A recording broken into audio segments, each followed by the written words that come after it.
Rise and shine, young lads. It is hump day.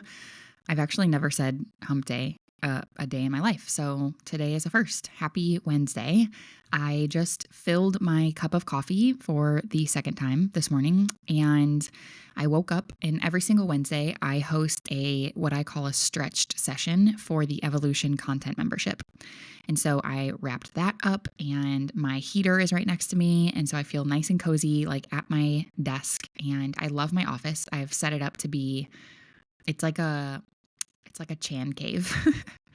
Like not a man cave, but a Chan cave. Get it? Okay. I don't know. I'm on one this morning, but anyway, there's a couple of really fun things going on in my world. And first things first, before we get into the episode today, there is an event coming that I've never done before, and it's going to be called the 12 Days of Chanmas. And we're starting in just a couple of days. And what it is, it's entirely free, but for 12 consecutive days, I'm going to be training you for free, literally, on some of the hottest topics that have been present inside of my close proximity spaces this year. So we're going to be talking all things business strategy, content strategy, mindset, energetics, like all of the hot topics and questions that I get most often and the things that I've seen that have really helped my clients succeed. I'm going to be bringing that forth during the 12 Days of Chanmas. So if you want to make sure that you don't miss a single training, it's going to be on Instagram Lives. However, if you want to be there live, because I will be doing some goodies if you're there live, you can opt in. I will drop the link in the show notes below. And then also, if you opt in, you'll also be getting the link sent directly to you for the replays. So you'll have those in like a little playlist.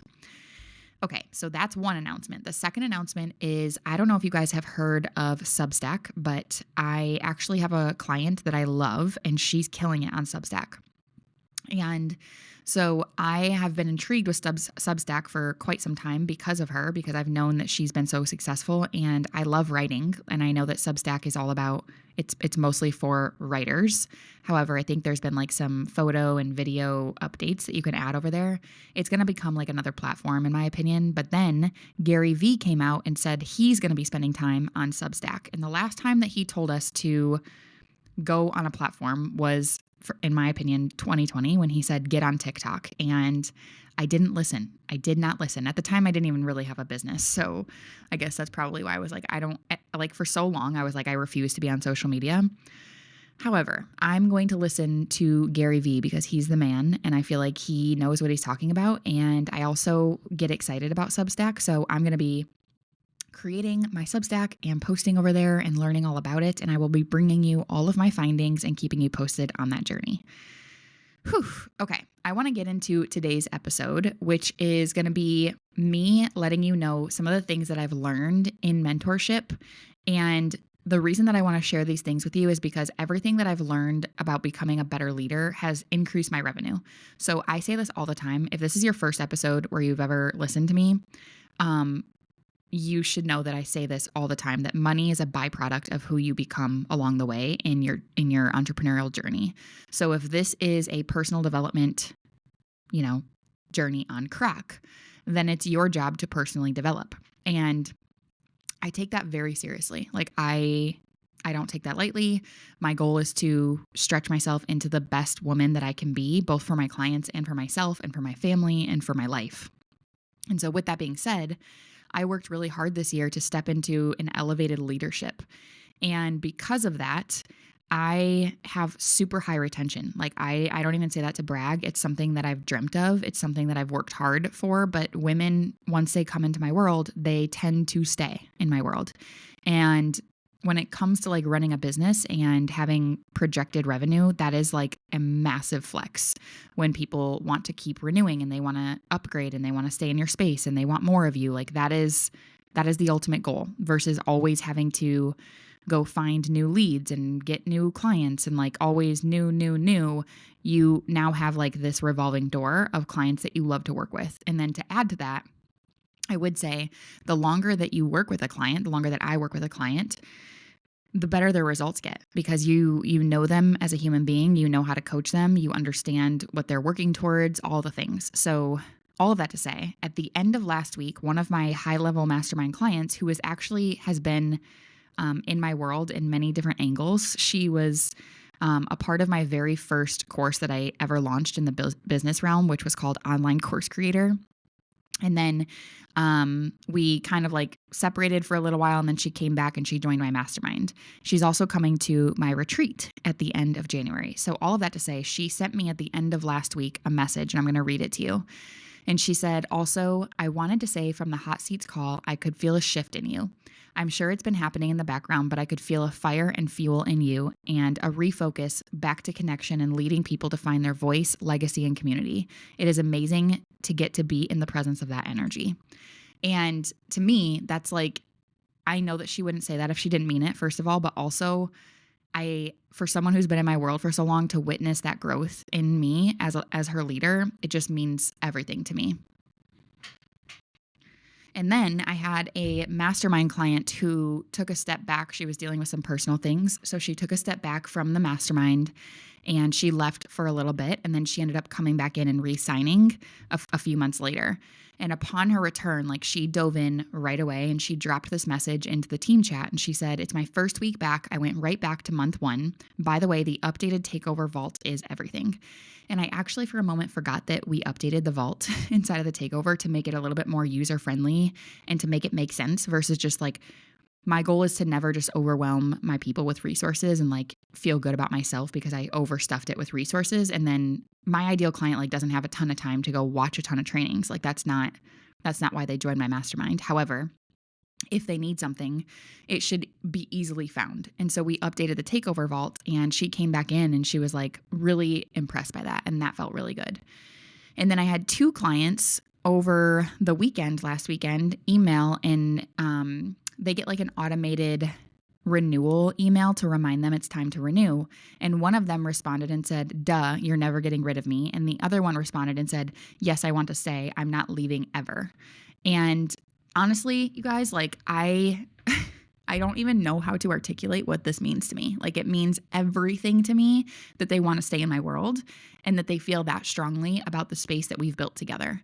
And then the last thing that I'll say before I get into how I created this dream is I had another private client. So my private client space is called Power Meets Power. And my private client space is different than any other container that I have because I'm not training my private clients on strategies. Like we'll talk strategy, we'll fill in the gaps, but my private clients are women who I like do life with. So when we get on calls, like I know everything about these women in terms of their life and they want to just be like matched with their level of power and they want someone to kind of hold them through the highs and the lows. And that is what Power Meets Power is. So yes, we work on like business strategy and we work on content and we work on mindset and all that good stuff, but at a totally different level. So this is a very intimate space. And I just had a private client re-sign for her 3rd round inside of Power Meets Power. That's crazy. Like actually crazy. So, yeah, I'm feeling really good. I'm feeling really proud. I'm feeling humbled and honored to work with women that are so, I mean, honestly, it's like they're just dedicated to their journey. They're dedicated to their business and their movement. And that's all that means to me. So I want to describe some of the things that I learned along the way because, like I said, this is all a dream come true. I used to dream about this. And I do love getting new clients. Like I get super excited when a new client comes into my world. Last night, for example, I had a brand new client in a brand new program that I'm launching, and getting to know her felt exciting. And I also witnessed so many things where I was like, wow, we have a lot of work to do. And I'm so excited about that work. So I do get excited about new clients, of course. But what's really even better to me is when these women want to stay. Like that is the biggest compliment, the strongest feedback that I could ever get. So when they decide to stay, it feels like they're telling me something far deeper than a sale ever could. And so here's what I've learned. I, for the longest time, had this mindset where I felt like, where are the women like me? And I'm gonna admit this with vulnerability because I realize that this is driven by my ego. But I would question, like, where are the women that are like me, that want to work hard, that want to show up every single day, that aren't Like, they don't give up easily. They don't complain about much. They don't have a lot of excuses. Like, where are those women? Because for the longest time, I felt like I couldn't find them. And then I had to switch that mindset, which is fascinating because I actually had an experience that slapped me in the face with this, but I started to shift and rewrite the story that I was telling myself when it came to the fact that I wasn't working with people who are like me. And instead of beating myself up and saying like, gosh, why do you think that way? I shifted into this state of believing that women who hire me, the women that come into my world, they were like divinely orchestrated to hire me. Like, they came to me for a reason. So it's my responsibility that if they believe in me, I decide to believe in them, regardless of their outcome, regardless of their setup, regardless of how long they've been in business and tenure, regardless of any of that. I meet them in that same energy and I believe in them back. I don't try to meet them with like hierarchy or any like pedestaling. I meet them with reverence and responsibility and like this immense belief before there's proof. And I treat every single woman that I work with as an individual when it comes to this meeting. So I understand that each and every single one of my clients is going to have different needs, and she's also going to have a different vision. So that's another thing that I have found that I've learned is like, not everyone wants what I want. Not everyone wants what Sally wants, like whoever it is. Like, everyone has a different vision, and I don't approach them because of that. I don't approach them with this one size fits all answer ever. And so as you're listening to this episode, it's my intention that you kind of assess where you're at with your leadership and your energy and your belief system and your thought processes, because I'm telling you what, a simple shift in your leadership could change your revenue. Truly, it could dramatically increase your revenue, because I swear that's what happened to me. So because I have this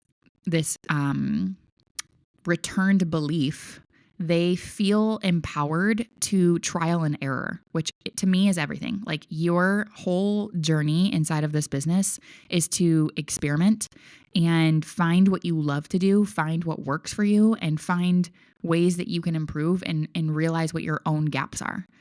And I will say most women come to me because they want their content to be better. I am at the core of what I do. I teach content.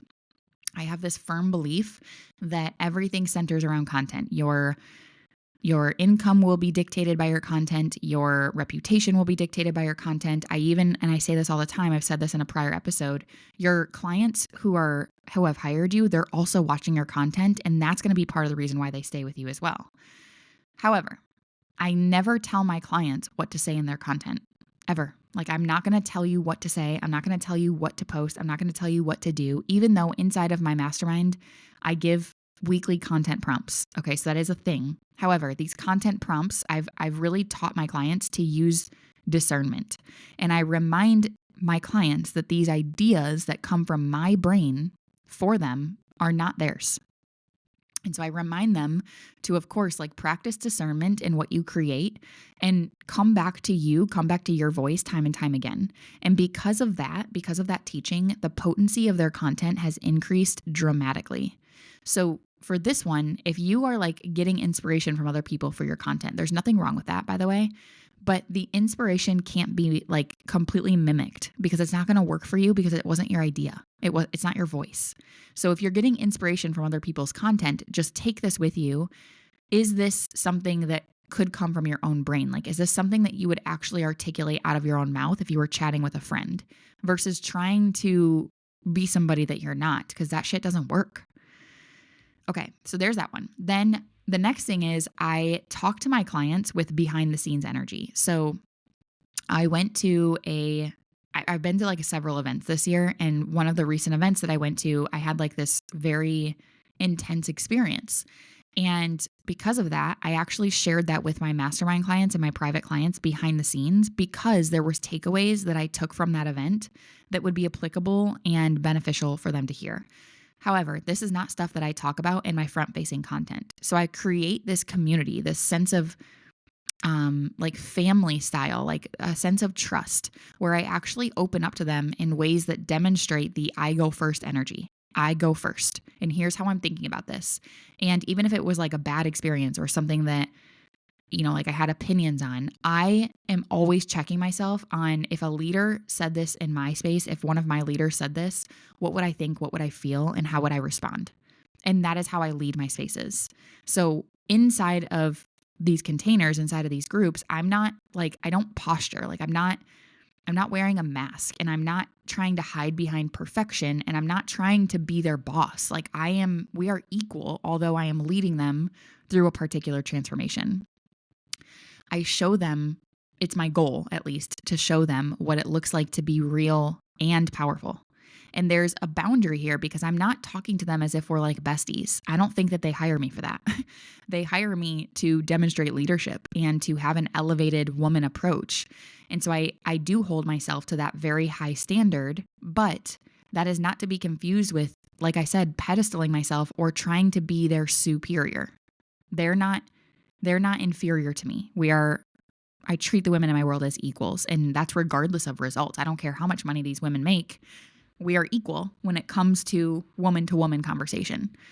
So because of that, because I've taken on that attitude, women don't feel inferior in my space. And I will tell you that this was birthed after I actually had a client. This is probably the beginning of 2025. She joined my mastermind, and I'm going to tell you, I think I actually recorded an episode on this. I can't remember exactly. But I'm going to tell you, when she joined my mastermind, I felt it in my bones that something was off. Like I was like, I don't know if this is going to be the right space for her. And I let it go anyway. Like, and we've all done that where it's like, maybe it's just me, like maybe I'm just getting in my own way, but I could feel like she probably isn't right for this space. And now in my bones today, I would have redirected her to somewhere else or someone else, like truly at that point. However, I accepted her into the mastermind, and a month later, I get an email from her, which was totally like written by ChatGPT, which is crazy. But part of the email was like, she told me that it was like she didn't feel safe in my space. I don't know. Those weren't the exact words, but it was giving that vibe. And that hurt. Like that broke my heart because I'm like, what? I also am very cautious with like taking responsibility over everyone's emotions. Like I would go crazy if I did that. But it doesn't matter when someone says something that hurts you like that, and then you have like this inkling, like, could that be true? Could it not be safe in my space? You adjust.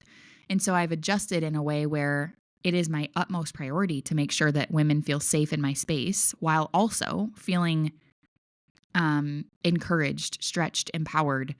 And, like I'm not here to just create this space where you only feel love and you only feel like fluffy vibes. Like I'm a coach. It's in my DNA, and I coach my women and, all of those things. But that email did change me. And so I developed this new leadership where I thought all I have to do is talk to them differently.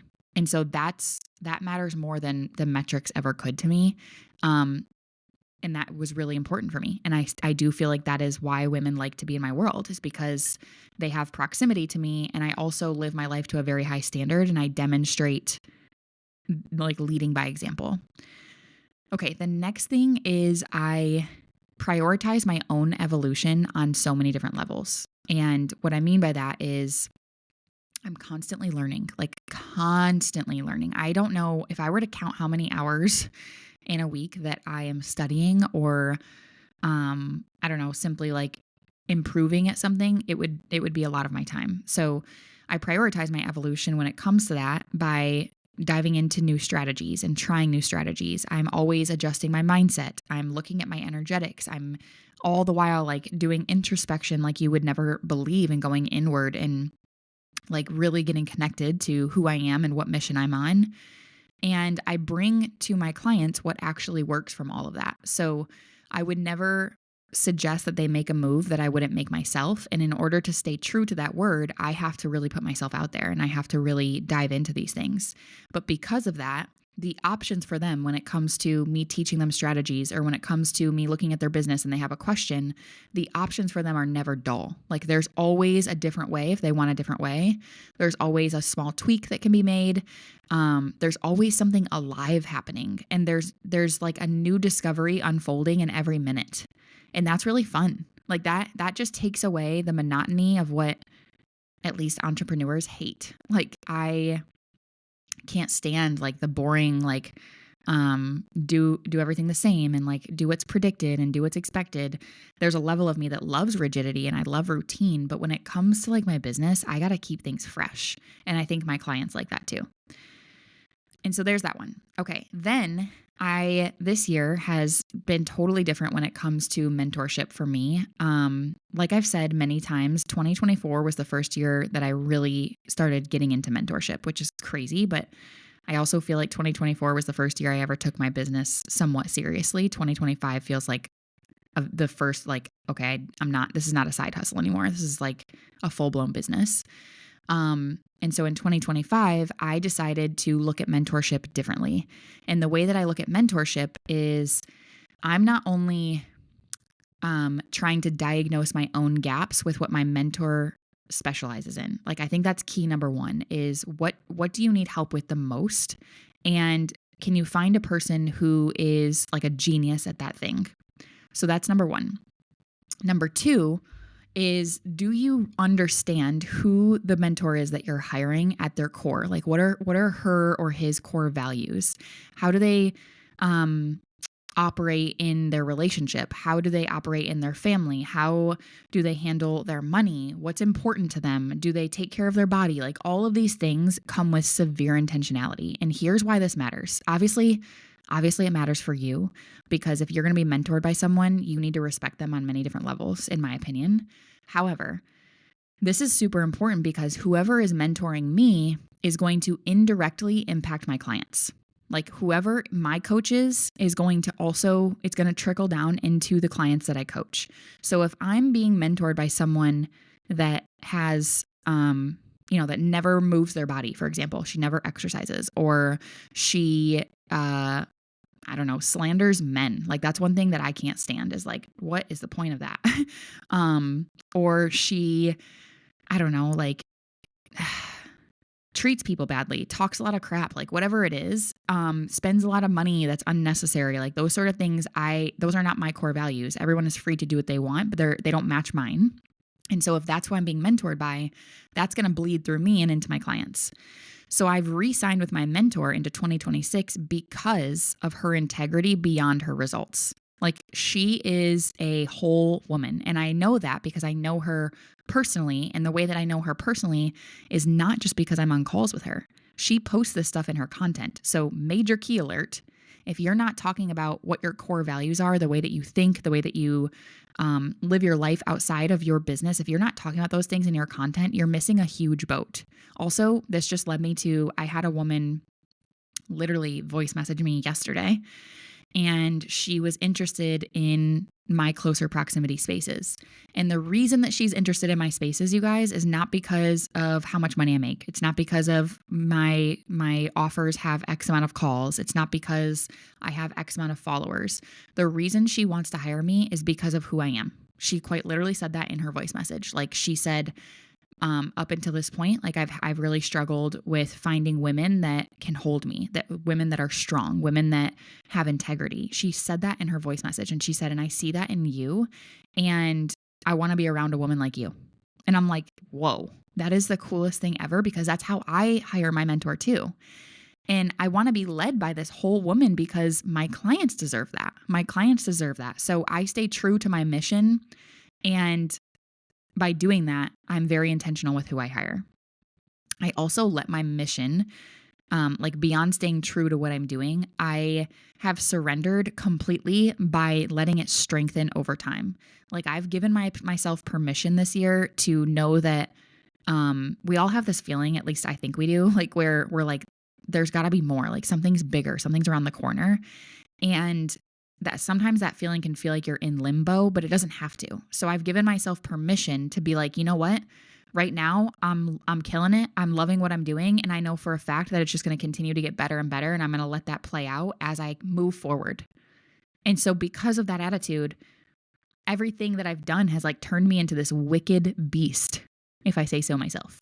Like, literally, like, I feel like I'm unstoppable.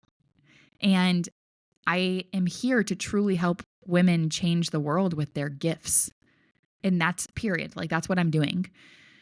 And I do that by first doing the inner work on myself. and then spreading that amongst the masses. So all of that to say, it's been one hell of a year. We still have 20-ish days left in 2025, and I am obviously not slowing down anytime soon. As you can see, I've already invited you to the 12 Days of Chanmas, which is going to be so freaking cool. I hope that you come. I don't know. I'm closing out this year, and I feel like I love what I do so much. I get lit up. I wake up. I was literally at my desk this morning at 5:15 a.m., just excited. And that is not normal. That's not normal at all. And I was at my desk last night until 9 p.m. I don't know. I mean, that's not a normal day. Like I don't really work that long, or that late. But all of that to say, no part of me has ever been like, oh, like I got to do this again. Like I don't feel that at all. I just get lit up by this work. And the best part to me is like, I feel like we're just getting started.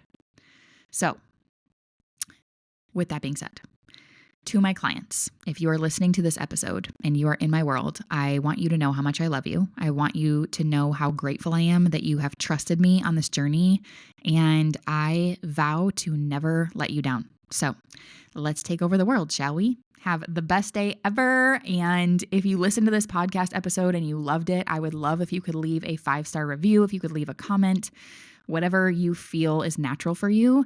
Or if you want to share this to your Instagram stories and tag me, whatever you want to do, I would love, love, love that feedback. But either way, I hope you took something from this episode, and I love you so much. Have the best day.